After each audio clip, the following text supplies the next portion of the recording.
এবং একটা মাথার ক্ষেত। তার কোনো ব্যাংক অ্যাকাউন্ট ছিল না।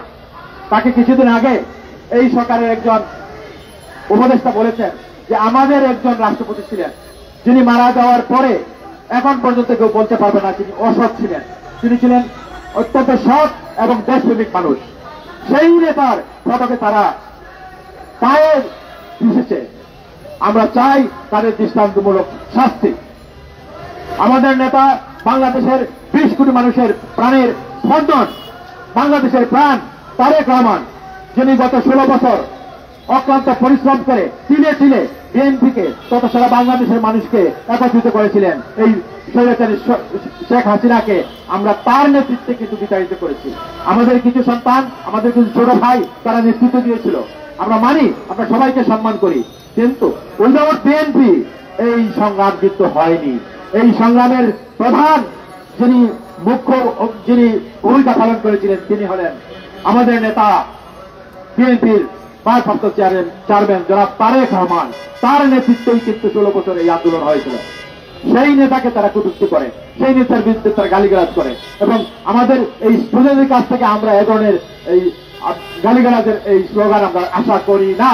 কোন শিক্ষিত ছেলেরা এগুলো করতে পারে না। তাই তাদেরকে আমরা বলবো ভবিষ্যতে এগুলো যেন না হয়, এবং যারা এগুলো করেছে, যারা এই চক্রান্তের সাথে লিপ্ত ছিল, তাদের অবশ্যই আমরা বিচার চাই। বন্ধুগণ, কিছুদিন আগে আপনারা দেখেছেন যে সোহাগ নামে একজন ব্যবসায়ী, সে কিন্তু বিএনপির লোক বলে, কিন্তু সে বিএনপির লোক ছিল না। আসলে সে কিন্তু অনেক দলের লোক ছিল। সে আমরা দেখেছি আমাদের কিছু লোকের সঙ্গে তার ফটো দেখেছি। এই যে বর্তমানে যে এনসিপি চিলড্রেন পার্টি মানুষ বলে, সেই দলের কিছু নেতৃবৃন্দের সাথে কিন্তু আমরা তার ফটো দেখেছি। সে যেখানে যায় সেই দলেরই লোক। সেই লোক, আমরা তার পরিবারের প্রতি সমবেদনা জানাই। এই মৃত্যুটা আমরা কামনা করি না, এটা আমরা তীব্র নিন্দা জানাচ্ছি।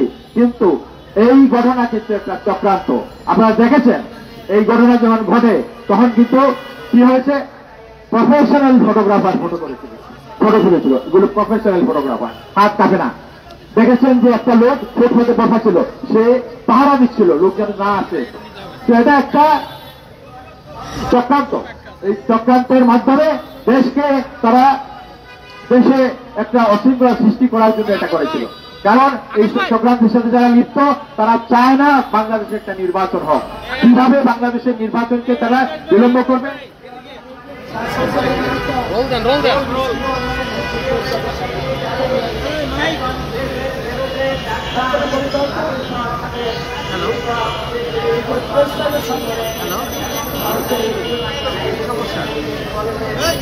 এই চক্রান্ত চলছে কারণ আমাদের নেতা গত 8 মাস আগে আমাদের বলেছিলেন একটা অদৃশ্য শক্তি সুযোগ পেলেই কিন্তু আপনাদেরকে পিছন থেকে ছুরি মারবে। আজকে এটা দৃশ্যমান হয়েছে। আপনারা দেখতে পাচ্ছেন কারা এই অদৃশ্য শক্তি। এরা কিন্তু এখন দৃশ্যমান। বন্ধুগণ, এই শক্তি কিন্তু স্বাধীনতার যুদ্ধের সময় তারা আমাদের বিরোধিতা করেছিল। এই শক্তি বাংলাদেশকে চায় না। এই শক্তি কিন্তু এদেরকে কিন্তু আমরা দিল্লিতে পাঠাতে হবে। হাসিনাকে আমরা কোথায় পাঠিয়েছি? দিল্লিতে পাঠাই নাই। এই চক্রকে আমরা দিল্লিতে পাঠাবো ইনশাআল্লাহ। তারা যখনই সুযোগ পায় তারা মাথা জাগিয়ে ওঠে। এরা কিন্তু বিএনপি ছায়াতলেই ছিল। আমরা তাদেরকে আশ্রয় দিয়েছিলাম। আর আমরা ওই ভুল করবো না ইনশাআল্লাহ। আমাদের নেতৃবৃন্দ এই ভুল করবেন না। আমরা তাদেরকে দৃশ্যমান দেখতে পাচ্ছি তারা আমাদের বিরোধিতা করছে। বন্ধুগণ, আমাদের সবাইকে সজাগ থাকতে হবে। আমাদেরকে ঐক্যবদ্ধ থেকে আমাদের নেতাজি বাবু বলেছেন কোন চক্রান্তকারীর পায়ে পা দেব না। আমরা কোনোভাবেই কোন উশৃঙ্খল কাজের সাথে জড়িত হব না। আমাদেরকে তিনি যেভাবে বলেছেন যে লোকই চাঁদাবাজি করবে তাকে পুলিশে ধরিয়ে দেবেন। আমরা চাঁদাবাজের দল নয়, আমরা শহীদ প্রেসিডেন্ট জিয়াউর রহমানের সৈনিক। শহীদ জিয়াউর রহমান যেমন সৎ ছিলেন, সাহস ছিলেন, সেভাবে আমরা কাজ করব, তার অনুসরণ করব। আমরা তার সুযোগ্য সন্তান বেগম খালেদা জিয়ার সুযোগ্য সন্তান, আমাদের নেতা, আমাদের দলের ভারপ্রাপ্ত চেয়ারম্যান তারেক রহমানের নির্দেশে তিনি যেভাবে চাইবেন সেভাবে আমরা চলবো। আপনারা সবাই রাজি আছেন? ইনশাআল্লাহ আমরা সবাই ঐক্যবদ্ধভাবে কাজ করব। আপনাদের সবাইকে ধন্যবাদ। আল্লাহ হাফেজ। বাংলাদেশ জিন্দাবাদ। বাংলাদেশ জাতীয়তাবাদী দল জিন্দাবাদ। তারান্নের অহংকার দেশ নায়ক তারেক রহমান জিন্দাবাদ। আমাদের নেত্রী বেগম খালেদা জিয়া জিন্দাবাদ। জিন্দাবাদ। সংগ্রামী সাথী ও বন্ধুগণ, দীর্ঘ 17 বছরের আন্দোলন সংগ্রাম, হত্যা, মামলা, গুম, সেগুলো মোকাবেলা করে বিএনপির নেতৃত্বে যে আন্দোলন সংগ্রাম, তারই সর্বশেষ জুলাই আগস্টের গণঅভ্যুত্থান।